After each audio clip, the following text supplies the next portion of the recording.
Bonjour à toutes et à tous et bienvenue à ce nouveau Good Morning Market. Nous sommes le lundi 5 septembre 2022 et la semaine dernière s'est terminée sur une note plutôt mitigée. C'était une séance à deux vitesses, une première partie de séance qui a été largement positive et les attentes étaient tournées vers le rapport NFP, le rapport sur l'emploi aux États-Unis. On en a pris connaissance vendredi dernier, comme chaque premier vendredi du mois. Et donc c'est un rapport plutôt positif pour le marché de l'emploi, même si ce rapport devrait pousser la Réserve fédérale américaine à resserrer davantage sa politique monétaire. Malgré ce contexte-là, les indices ont fortement progressé. Par la suite, c'est une autre nouvelle qui est venue mettre un terme à toute hausse sur les actifs risqués d'une manière générale et qui a entraîné le DAX en net repli. D'ailleurs, on peut le voir ici graphiquement, un DAX qui est allé chercher le bas de son nuage avant de se replier pour aller marquer un nouveau creux ici de court terme. Pourquoi? Tout simplement parce qu'en fin d'après-midi, il y a eu on a pris connaissance de cette... on a appris qu'il allait avoir une nouvelle prolongation de la maintenance du gazoduc Nord Stream 1 et donc cela entraîne l'arrêt complet de l'approvisionnement en gaz et donc ça a altéré le sentiment de marché. La crise énergétique en Europe qui revient sur le devant de la scène et donc les principaux indices boursiers ont réagi par une forte baisse, bien entendu. Et c'est le DAX qui a perdu le plus, qui a plongé de 200 points et toutes les hausses à Wall Street ont été effacées. Et bien entendu, la monnaie unique a également été fortement impactée par cette nouvelle. Et c'est, il me semble, Bloomberg TV qui a rapporté cette nouvelle. Et Gazprom a publié des rapports après la clôture de la session européenne. Et donc dans ce contexte-là, les indices du vieux continent parviennent tout de même à clôturer la semaine en hausse, donc une clôture hebdomadaire dans le vert, et on assiste aujourd'hui à des gaps baissiers considérables étant donné que l'approvisionnement en gaz n'est toujours pas rétabli. Et cette annonce plutôt de Gazprom, parce que c'est dû à quelques soucis, des fuites de pétrole, justement est intervenu juste après que les pays du G7 ont convenu d'imposer un plafond de prix sur le pétrole russe. Alors les détails restent encore à définir, mais cette mesure devrait être mise en œuvre en décembre. Et donc c'est dans la foulée que Gazprom a annoncé la poursuite de la maintenance, donc peut-être, très certainement, l'énergie qui est utilisée comme une arme par Vladimir Poutine contre l'Europe, et donc Vladimir Poutine qui réplique immédiatement. Alors le pétrole a également été sous les feux des projecteurs. Alors il y a eu une réunion interne de l'OPEP+ la semaine dernière et la Russie, qui est à la tête des alliés de l'OPEP, se serait opposée à l'idée d'une réduction de la production, une réduction de production qui avait été évoquée, souvenez-vous, par l'Arabie saoudite. Et dans ce contexte-là, on attend donc les résultats de la réunion officielle de cette semaine et selon les médias, l'OPEP+ devrait laisser sa production inchangée et c'est peut-être dû à l'opposition de la Russie. Donc le pétrole sera très surveillé également cette semaine et on attend donc les conclusions de la réunion de l'OPEP+, même si on ne se fait pas, même si on a des petits indices avec ces informations que l'on a eues concernant la réunion interne de la semaine dernière. On notera que la coalition au pouvoir en Allemagne a conclu un accord de 65 milliards d'euros pour subventionner les prix de l'énergie pour les consommateurs et les entreprises. Et on notera d'un autre côté, par rapport aux relations sino-américaines, que selon un rapport Bloomberg, l'administration Biden envisage de restreindre les investissements des entreprises américaines dans les entreprises technologiques chinoises. Donc voilà pour le contexte de marché en ce début de semaine, un contexte qui est dominé par l'énergie, par le gaz naturel avec cette crise énergétique sans précédent sur le vieux continent et le pétrole pour cette semaine de réunion des pays membres de l'OPEP+. Alors en passant plus tarder sur le compartiment des indices boursiers, on va constater ce repli considérable du DAX après un test du nuage. On tente de retrouver des couleurs actuellement à 12 700 points. Est-ce qu'on va réussir à se hisser à nouveau au-dessus de ce retracement de Fibo?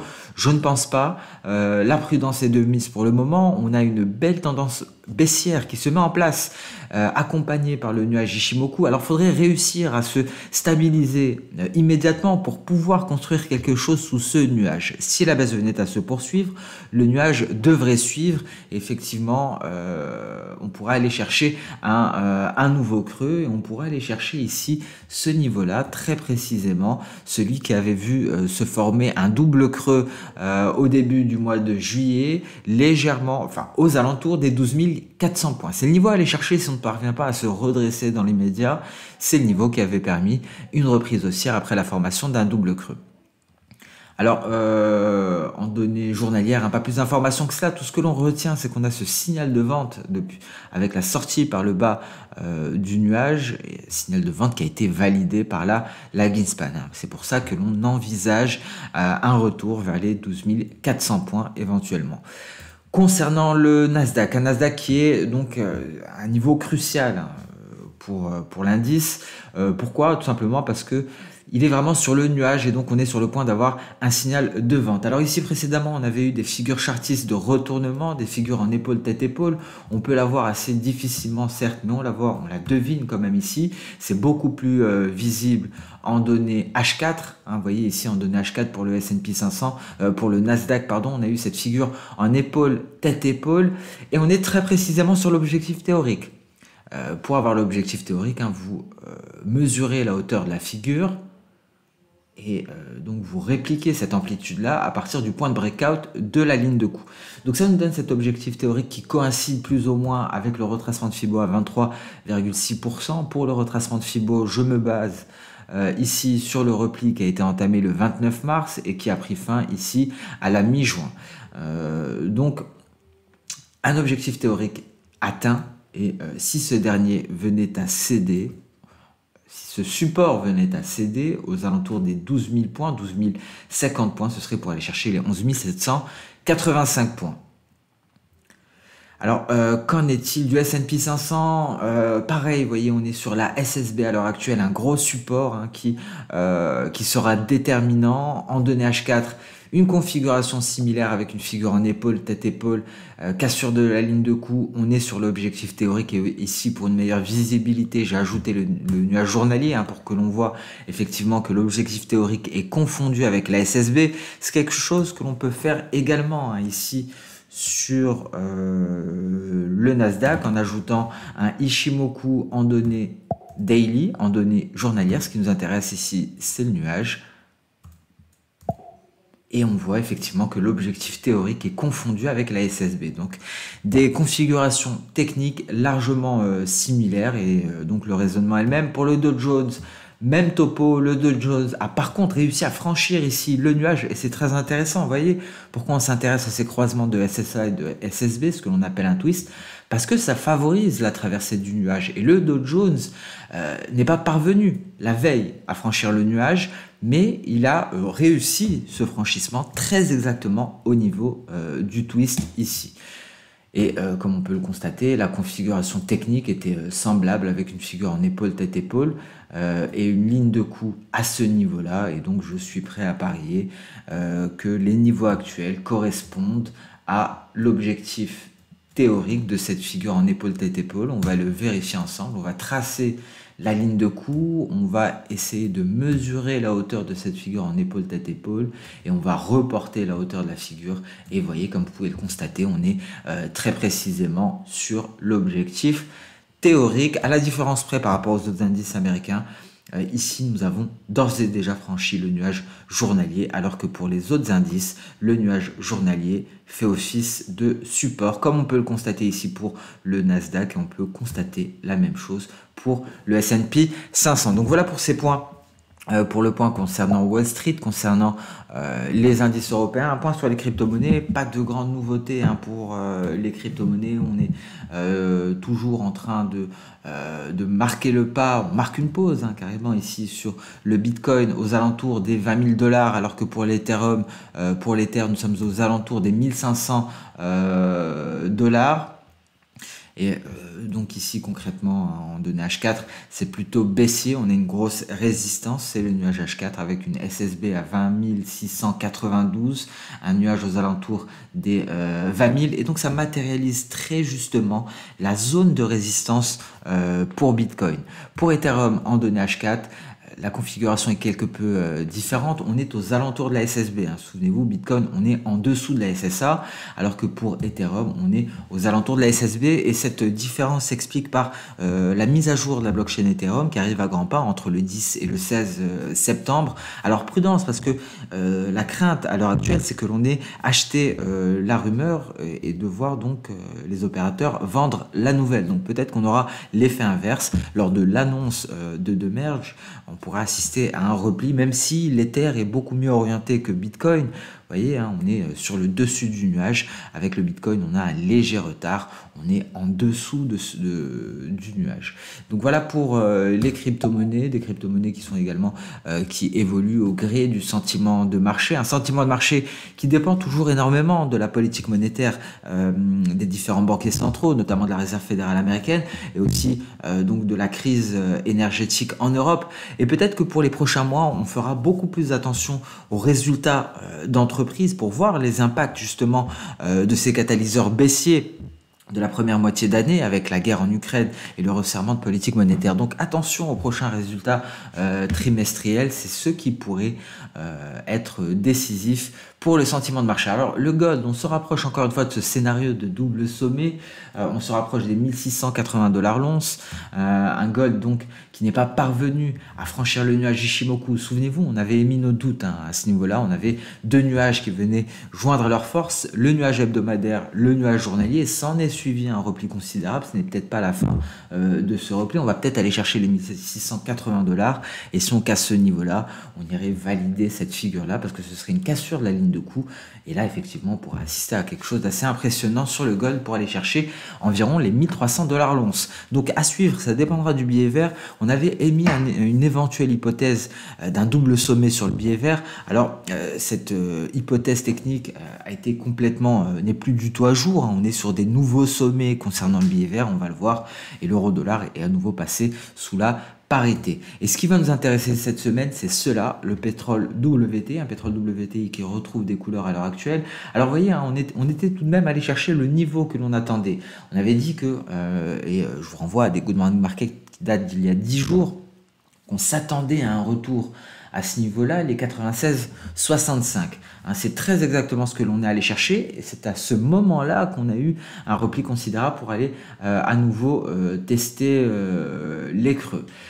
Et donc l'OPEP+, la décision de l'OPEP+, sera décisive, et je pense que c'est ce qui pourrait nous permettre une intégration des cours dans le nuage journalier. Ce qui, à vue d'œil, serait très difficile vu l'épaisseur, mais ce serait un bon catalyseur aussi qui pourrait expliquer une tentative de traversée du nuage. Alors en données H4, hein, vous voyez, on a une certaine marge de manœuvre à la hausse. Pourquoi pas, ce que l'on pourrait envisager, ce serait éventuellement d'aller chercher cette moyenne mobile simple à 100 périodes avant de marquer le pas. En tout cas, j'ai un biais haussier pour le pétrole WTI, même si c'est l'OPEP+, qui décidera du sort des pétroles, que ce soit le WTI ou le Brent. Concernant le gaz naturel, on attend toujours ici le franchissement de nuages qui n'a pas eu lieu à ce niveau-là pour aller chercher de nouveaux sommets, et très particulièrement l'objectif E3 de cette figure très intéressante d'Osoda. Hein, on en a parlé à maintes reprises, donc voici les différents objectifs. On a déjà atteint E1, E2, et maintenant on attend d'aller chercher E3, et pour cela il faudra se hisser au-dessus de E2 et donc franchir le nuage Ichimoku. Alors, donc ce sera tout. Le coton, on est en train de s'effondrer hein, concernant le coton. On n'a pas réussi à sortir du nuage par le haut, et donc on repart peut-être même en direction du prolongement de cette ligne de coup. En tout cas, malheureusement, le blé n'est pas parvenu à sortir de son nuage par le haut.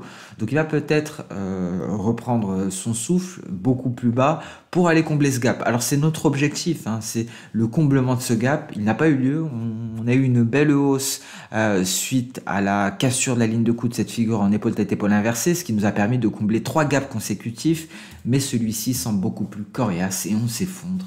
Alors qu'on y était presque, il aurait fallu simplement sortir ce nuage par le haut pour aller combler ce gap-là.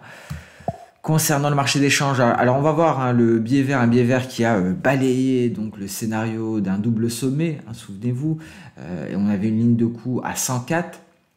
On marque un nouveau sommet pour le coup, donc on annule le scénario d'un double top, et donc à l'heure actuelle, les perspectives sont clairement haussières pour le biais vert. Il n'y a pas d'obstacle à l'horizon, et donc cela entraîne l'euro-dollar à nouveau sous le seuil de parité, un euro-dollar qui a marqué un nouveau plus bas, et donc je ne sais même pas si j'ai suffisamment d'historique pour voir la dernière fois que l'euro-dollar était à ce niveau-là. Donc un euro-dollar qui reste sous pression, un biais vert qui reste extrêmement robuste, des indices boursiers donc qui sont sur des supports très importants, des indices boursiers qui pourraient se replier davantage, et un gold également qui pourrait aller chercher de nouveaux creux. C'est une semaine qui s'annonce passionnante pour le marché de l'énergie, donc pour le gaz naturel et pour les pétroles, mais aussi donc pour les indices boursiers si on assistait à une cassure des nombreux supports que l'on a vus ensemble. Merci à toutes et à tous pour votre attention. Je vous souhaite un très bon début de semaine. Je vous souhaite bon courage pour cette rentrée. On se donne rendez-vous dès demain pour le prochain Good Morning Market. Au revoir.